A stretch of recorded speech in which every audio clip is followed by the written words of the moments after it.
It's the Martin Luther King Reflection Park. Nice. Yeah. Oh, only 2018 it opened. That's perhaps why we didn't see it last time then.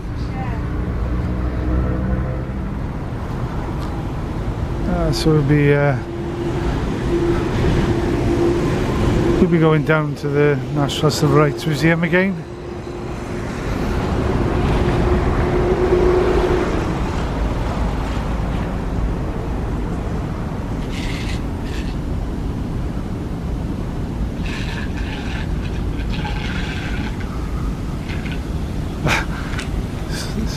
Forcing air out the side, is it? There's somebody strangling a duck or something. Eh?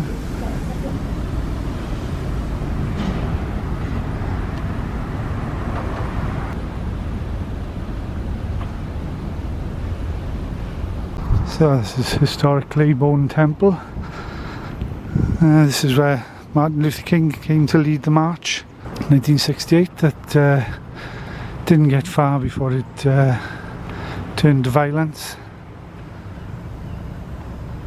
So, Dr. Martin Luther King Jr. often spoke here. Many civil rights activities were held here in the 1960s. They said the march at the end of March 1968 started here, and following Martin Luther King's assassination on 4th of April, the march did go ahead after that from the Claiborne Temple, of course, which was a peaceful march.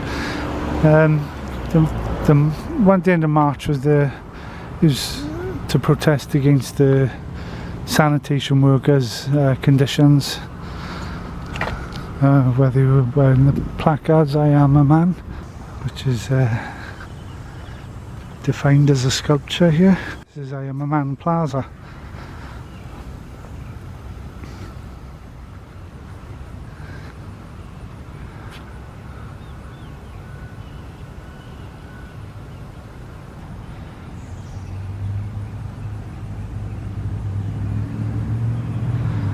On March 28th, the march took place. Martin Luther King that didn't get too far before it turned to violence.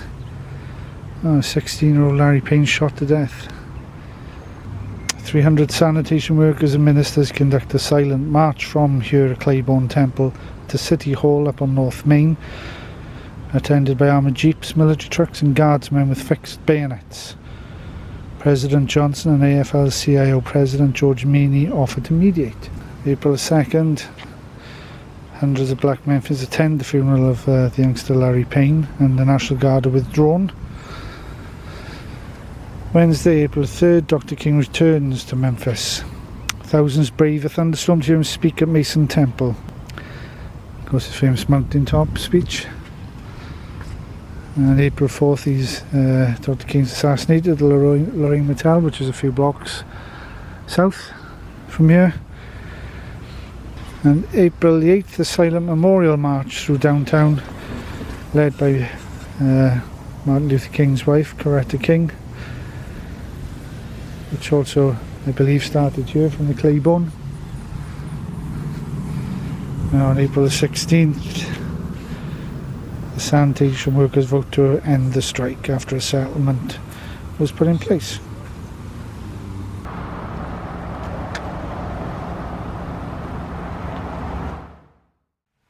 Just across from the Lorraine Hotel over there. These three houses on the end here are on Mulberry, are the remaining remnants of the turn of the century housing. This was the African American neighbourhood in Memphis. And this was the representative of the housing here. These type of houses would have been all over the streets in this area, because Main Street runs parallel with this, beyond the houses there, beyond the buildings there. But those three houses are all that remains of that bygone era of how this area once looked.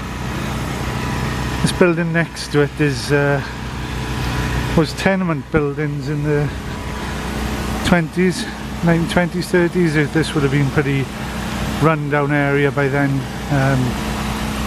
Now since been repurposed as a slightly more upscale residential apartments. the residencies at South Main.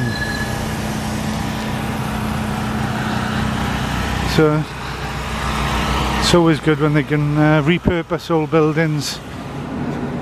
This building across the way there was the Lorraine Hotel, opened in the 30s or 40s for African Americans. In the 50s, owing to the success of the hotel, the owner built an extension on the back which became the Lorraine Motel, and of course famous now as being the place where Martin Luther King was assassinated on 4th of April 1968, so we're going to take a look at that now.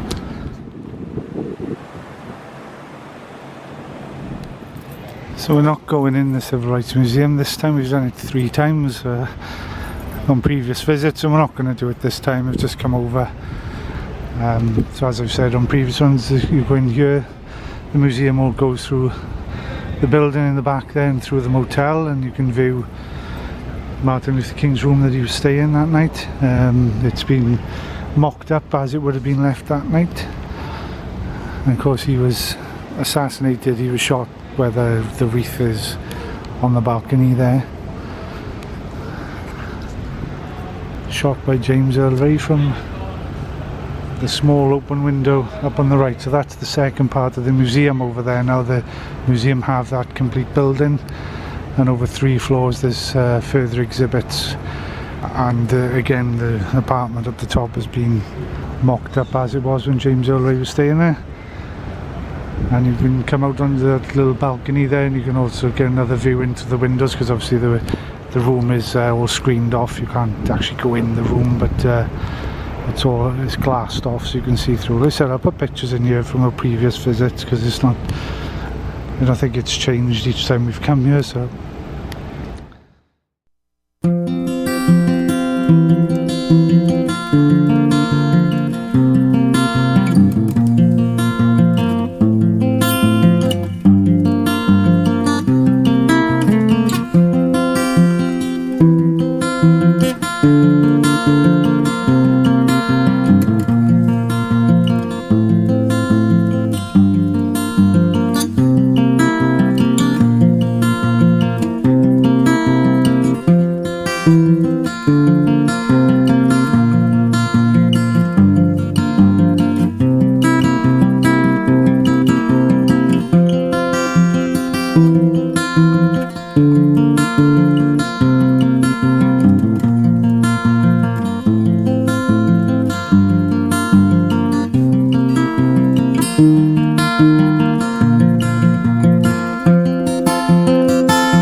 this was April the 4th, 1968. This was the day after Martin Luther King had been at the Mason Temple, where he gave his mountaintop speech. Yeah, really sad. Another place worth a visit is the Mason Temple down in South Memphis. This is the Young and Morrow building. This is where James Earl Ray was staying that night.